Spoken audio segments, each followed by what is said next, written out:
been Washington's biggest mystery since Watergate.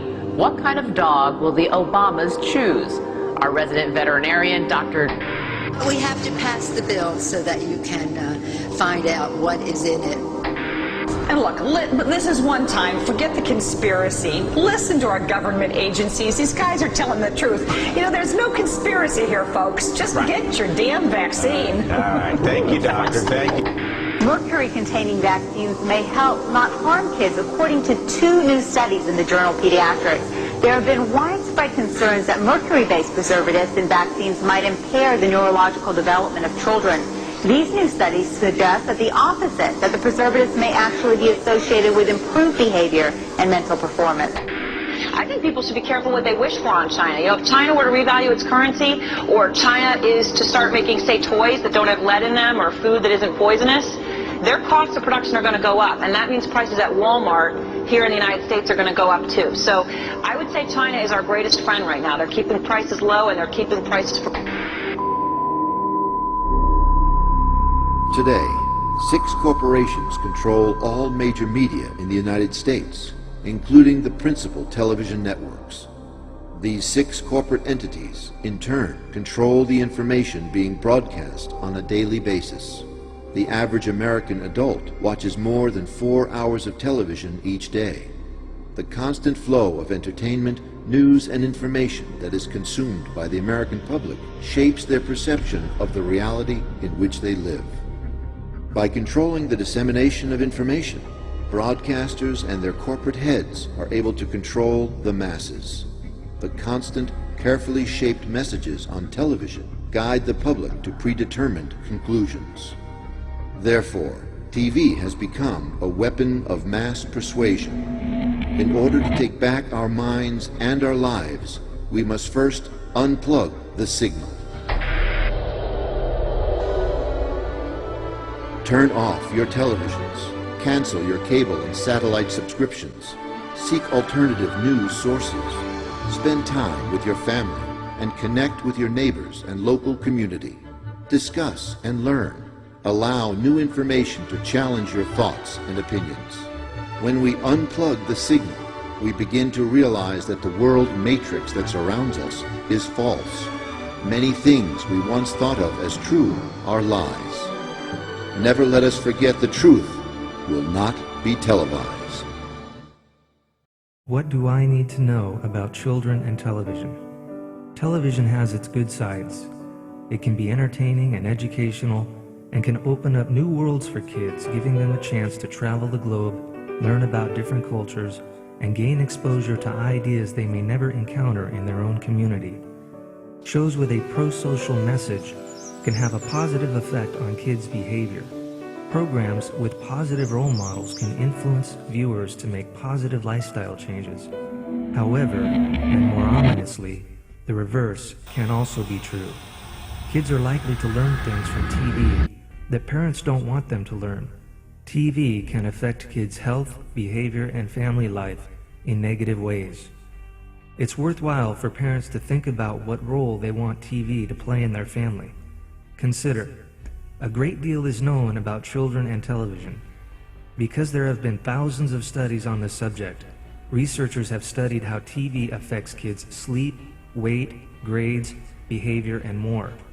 It's worth looking at what the research says when deciding how to manage television in your family.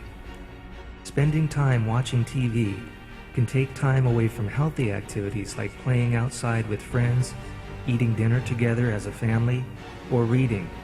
TV time also takes away from participating in sports, music, arts, and other activities that require practice to become skillful. TV viewers start earlier than other forms of media, often beginning before age 2.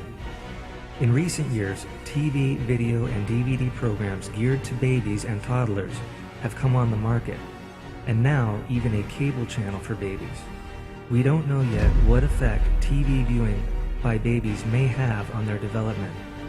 We do know that time spent watching TV replaces time spent interacting with caregivers and other children. Social interaction is critical to a baby's health and development. How big a presence is TV in kids' lives? TV viewing among kids is at an 8-year high. On average, children 2 to 5 spend 32 hours a week in front of a TV watching television, DVDs, DVRs, and videos, and using game consoles. Kids ages 6 to 11 spend about 28 hours a week in front of the TV. The vast majority of this viewing, 97%, is of live TV. 71% of 8 to 18-year-olds have a TV in their bedroom. 54% have a DVD VCR player. 37% have cable TV or satellite. 20% have premium channels.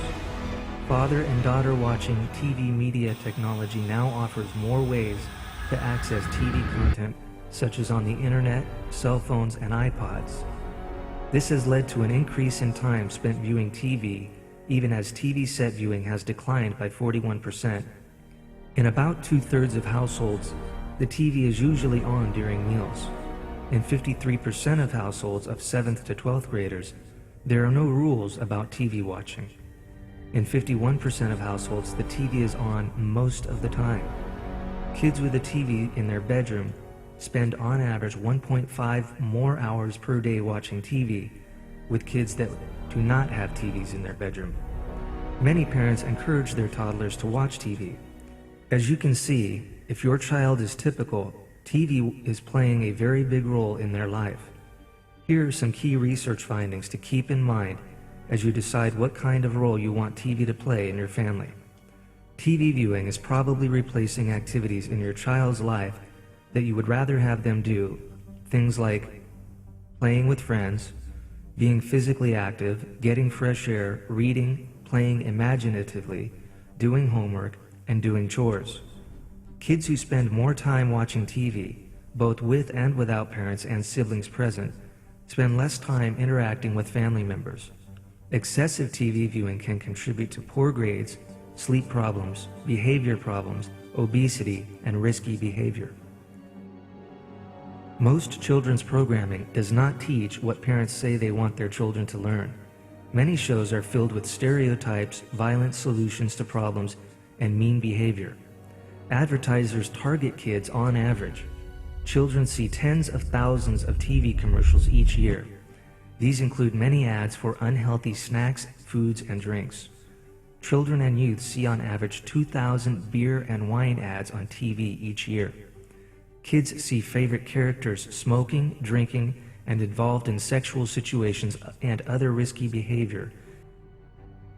Does TV affect children's brain development? With television programs and even a cable channel designed and marketed specifically for babies, whether kids under 2 years of age should be watching becomes an important question.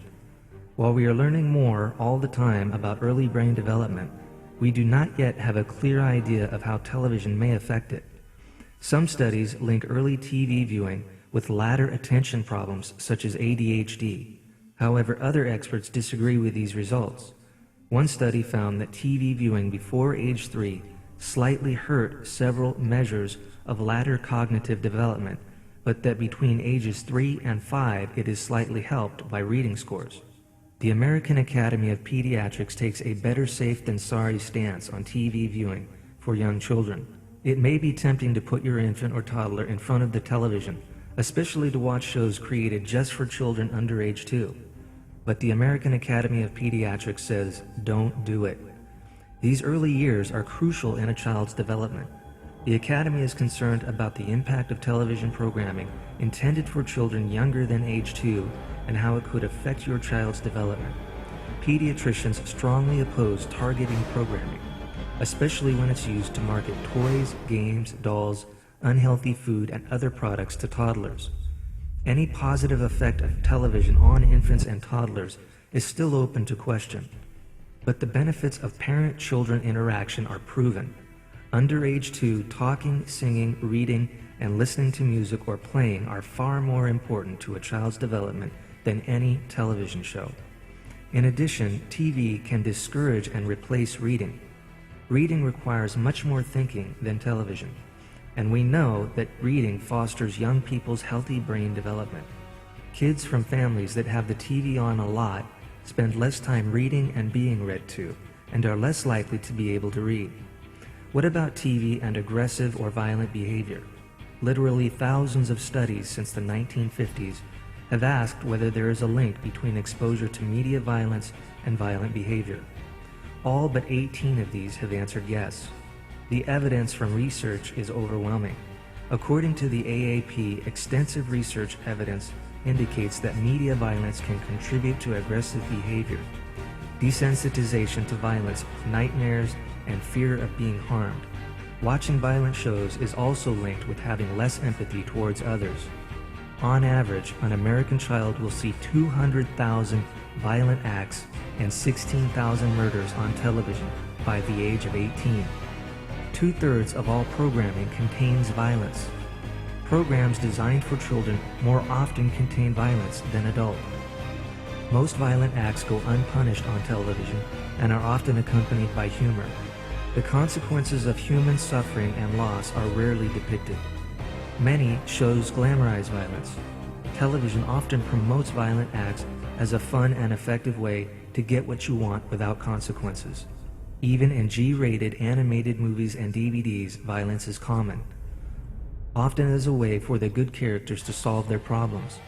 Every single U.S. animated feature film produced between 1937 and 1999 contained violence, and the amount of violence with the intent to injure has increased over the years. Even good guys beating up bad guys gives a message that violence is normal and okay. Many children will try to be like their good guy heroes in their play. Children imitate the violence they see on TV.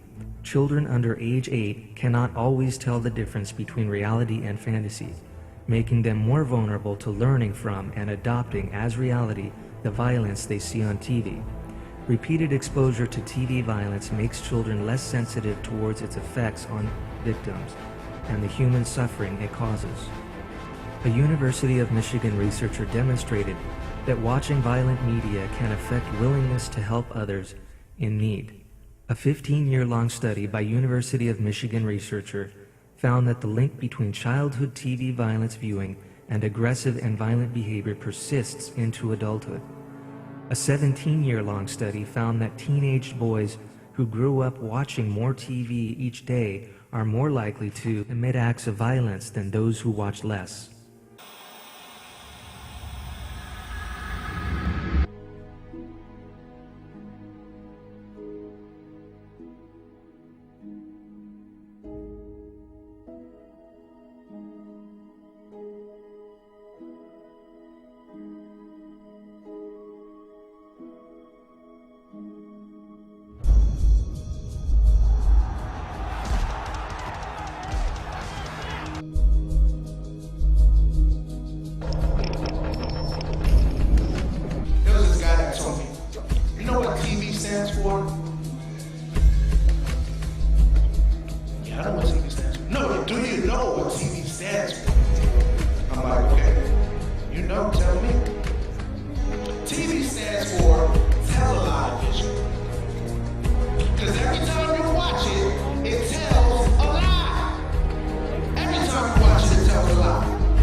Fears caused by TV can cause sleep problems in children.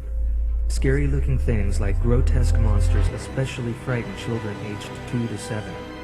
Telling them that the images aren't real doesn't help because kids under age 8 can't always tell the difference between fantasy and reality. Many children exposed to scary movies regret that they watched because of the intensity of their fright reactions. Frightened that they may be a victim of violence or a natural disaster. Violent threats shown on TV can cause school-aged kids 8 to 12 to feel fright and worry. When the threat is shown as news, it creates stronger fear. How does watching TV affect performance in school? TV viewing may replace activities that we know help with school performance, such as reading, doing homework, pursuing hobbies, and getting enough sleep. One research study found that TV's effect on education were long-term. The study found that watching TV as a child affected educational achievements at age 26. Watching more TV in childhood increased chances of dropping out of school and decreased chances of getting a college degree, even after controlling for confounding factors. Watching TV at age 4 was one factor found to be associated with bullying in grade school. Can TV influence children's attitudes towards themselves and others? Let's take a look at what kids see on TV and how it affects their belief about race and gender. Children learn to accept the stereotypes represented on television. After all, they see them over and over.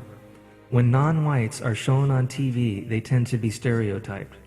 A review of the research on gender bias shows that the gender-biased and gender-based stereotyped behaviors and attitudes that kids see on television do affect how they see male and female roles in our society. Television and movies do not often show Asians or Asian Americans, and when they do, they fail to show the diversity of the Asian American culture.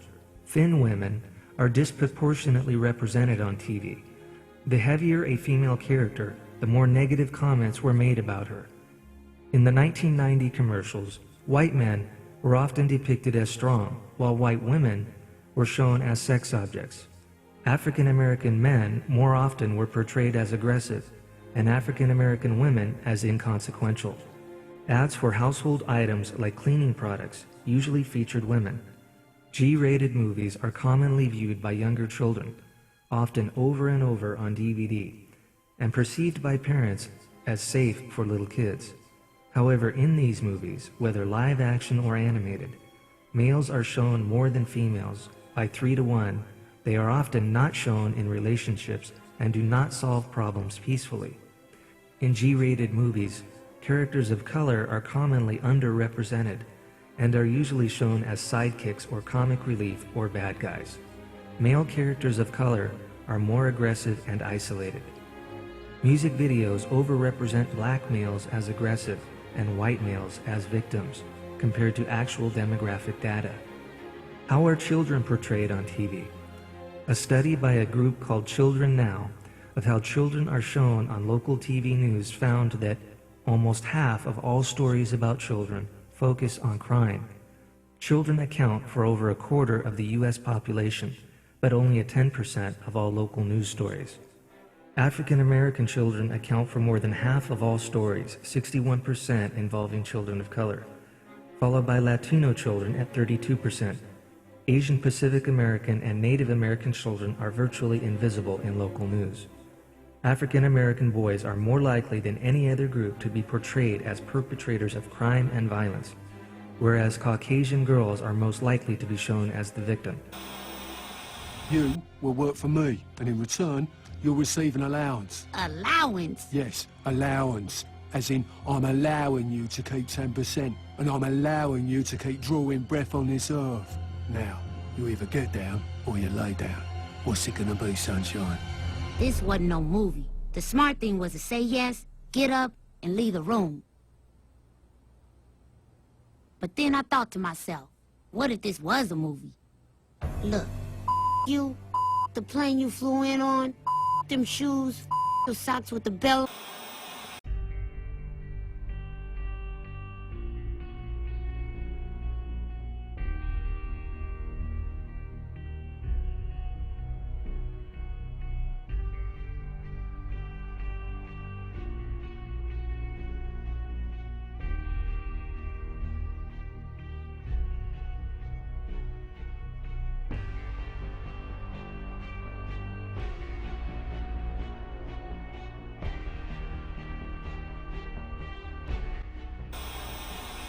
Neuro-linguistic programming. Neuro refers to the brain and the neural network that feeds the brain. Neurons, or nerve cells, are the working units used by the nervous system to send, receive, and store signals that add up to information. Linguistics refers to the content, both verbal and nonverbal, that moves across and through these pathways.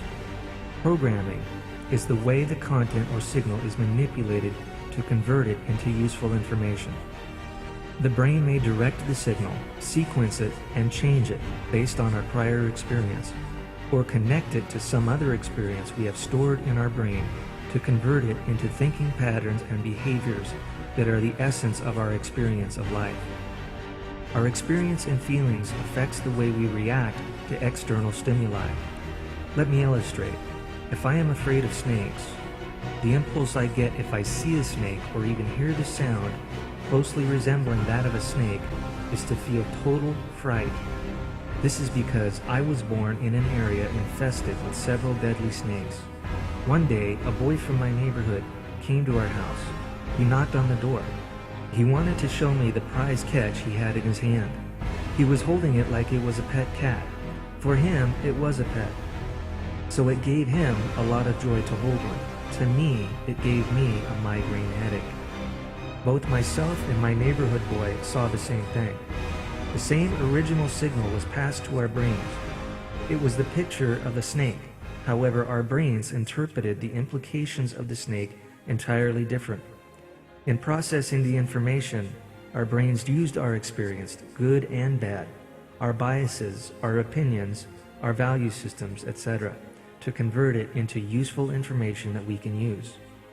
Neuro-linguistic programming, NLP for short, was developed in the early 1970s by an information scientist and linguistic at the University of California at Santa Cruz.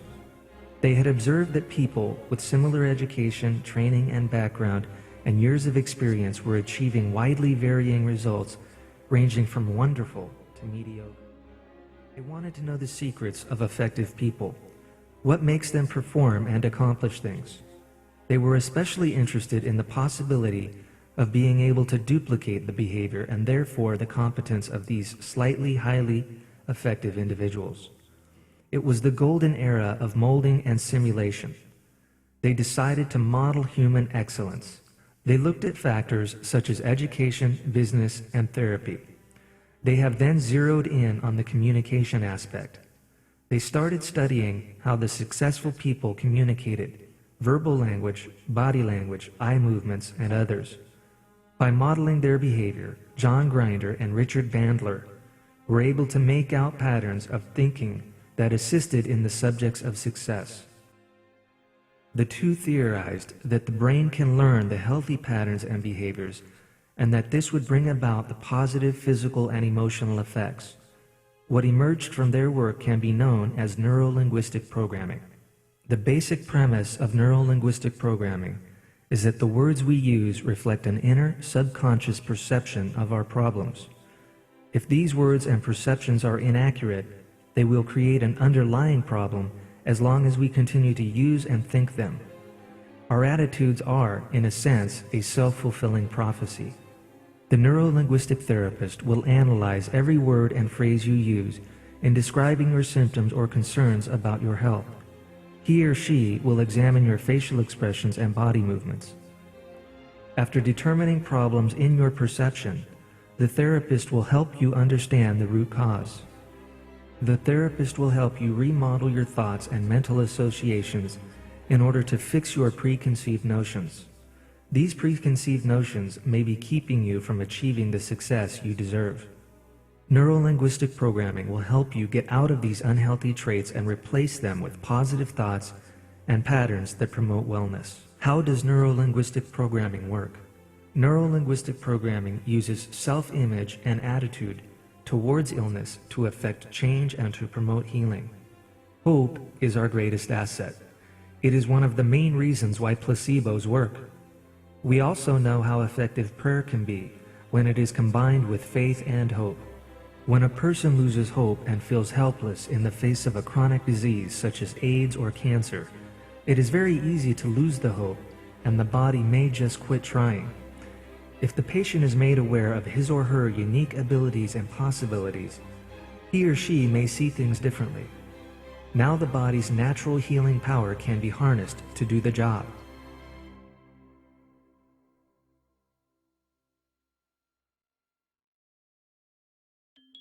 Television programming and Benjamin Carson.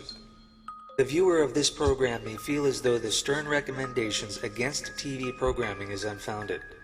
However, based on solid research, we found that reduced viewing of TV helped many people develop their potential to become successful individuals that benefited society.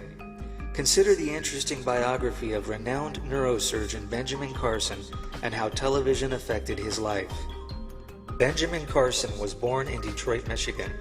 His mother, Sonia, had dropped out of school in the 3rd grade and married when she was only 13. When Benjamin Carson was only 8, his parents divorced and Mrs. Carson was left to raise Benjamin and his older brother Curtis on her own. She worked at 2, sometimes 3 jobs at a time to provide for her boys. Benjamin and his brother fell farther and farther behind in school.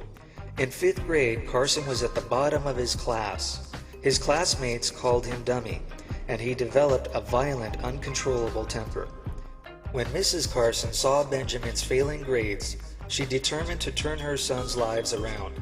She sharply limited the boys' television watching and refused to let them play outside until they had finished their homework each day.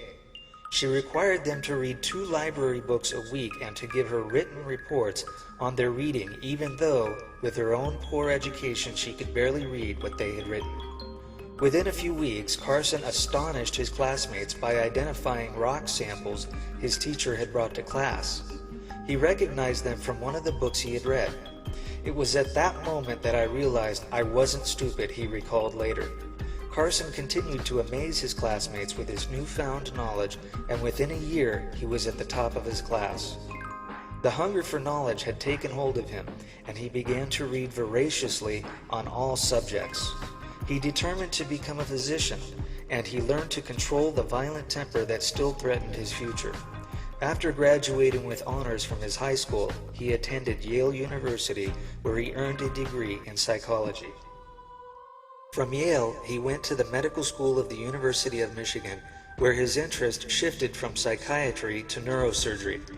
His excellent hand-eye coordination and 3-dimensional reasoning skills made him a superior surgeon. After medical school, he became a neurosurgery resident at the world-famous Johns Hopkins Hospital in Baltimore. At age 32, he became the hospital's director of pediatric neurosurgery. The key theme that we should realize is that by Benjamin's mother's dedication to reducing and even eliminating the need for watching TV, he was able to develop his mental capacity and grow as a productive student.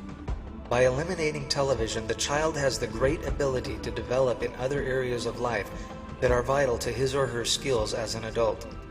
Every human being has the potential to significantly benefit society by sound education and the aptitude for excellence in all areas of life.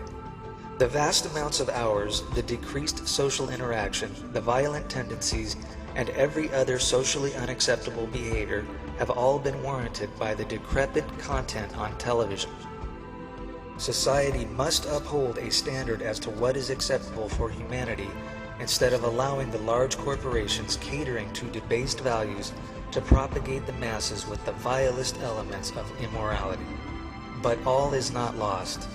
However simple it may seem, with an acceptance of the truth, we can potentially change the history of our past and the upcoming future of our children if we simply turn off the TV. Seek alternative forms of information and do not make the corporate entities richer with useless content often dedicated to social vanities. As the great books of wisdom have stated, happy is the man that finds wisdom and the man that gets understanding. Proverbs 3:13. Let us help humanity by turning off TV and seeking divine wisdom in all that we do in life. Wisdom is the principal thing, therefore get wisdom, and with all thy getting, get understanding. Proverbs 4:9. The Creator has endowed humanity with wonderful talent and creativity. With this creativity comes the potential risk of good and evil in whatever new form of technology that comes in the progressing years. When we use our talents to benefit society, we can attain to heights that would bring the world joy beyond measure. Please turn off the TV and reflect on what you have just watched, and always remember, truth doesn't fear investigation.